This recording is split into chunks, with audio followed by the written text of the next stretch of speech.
In this video, we're going to run the second step in the JIB process to bill the partners for their share of joint venture expenditure. In the past video, we ran the gross trial balance. Now we're going to run the initial JIB process, which selects the amounts for the cutback and billing to the partners. So here we have our gross trial balance in period 7. We expect to bill out this amount in local currency. And also we should run this for US dollars, which is the base currency in this database. And we'll see why in a moment. So here we have it in base currency as well. Once that's done, we can go in and run our initial JIB process. So JIB, create initial JIB, select the period and the year.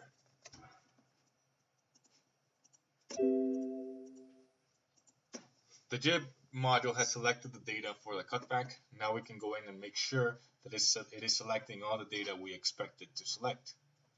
To do that, we'll go to the JIB reports option. And here we'll select our period 7, and now we're going to run this for local currency. So we'll run all of our reports here, and this is what we're finding. We're seeing that the pre-invoice proof report, which is the most important report in my opinion here, the pre-invoice proof report shows us the amount that the system is going to select for cutting back and billing to partners. We're seeing that this amount is different from this amount in the local currency. So given that it's different, it means that the JIB process is not selecting all of the data that we expect it to select.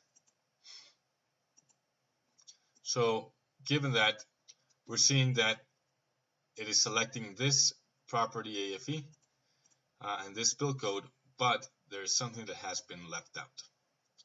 So how do we find what has been left out? To do that, we look at this unbillable items report. And we're seeing that there are basically two entries that are not being picked up by the JIB process. So we have this AFE with this bill code and this AFE with this bill code and this account. These accounts are not being selected by the JIB process.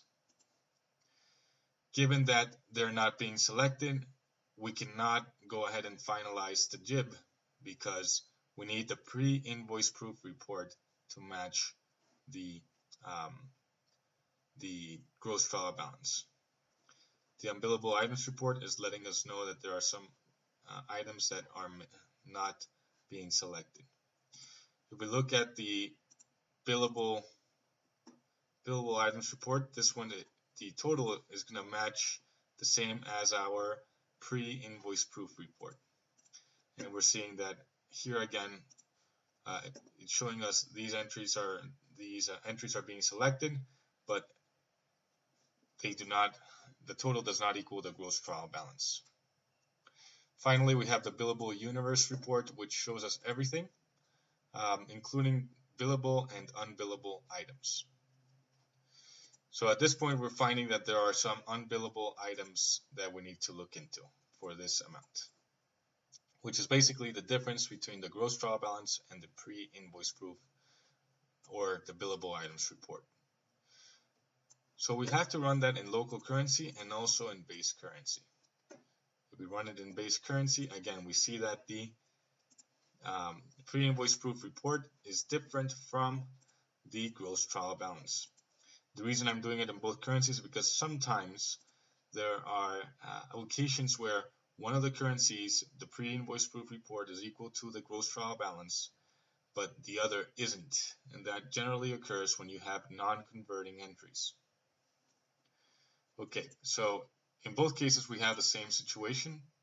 The pre-invoice proof is not equal to the gross trial balance, and we have some unbillable items.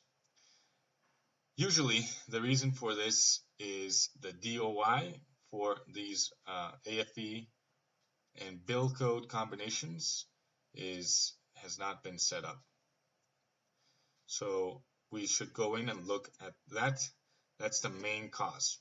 So let's go and look for these DOI, see if they exist. Okay, so let's go. Maybe we can run this in Excel so it's easier to copy paste. We have this AFE, company 200. This AFE with this bill code, it doesn't exist. Or this AFE with this bill code, it doesn't exist. So that's what's causing the data to not be selected. However, if the DOI had been selected, I mean, if the DOI did exist and still the amounts are not being selected as expected, the other most common reason is the account is not the correct type for it to be selected by the JIB process. So if I go here, account, for a transaction to be selected, the account being used, for JIB purposes I mean, for a transaction to be selected for the cutback, the account being used has to be either type S or type T. Type S is for balance sheet accounts that must go through JIB. Type T is for income statement accounts that must go through JIB. As we are seeing here, the account is type T, meaning that it is the correct type for the entries to be selected for JIB purposes.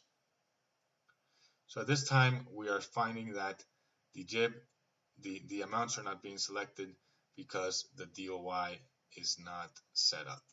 So we will look at that in the next video.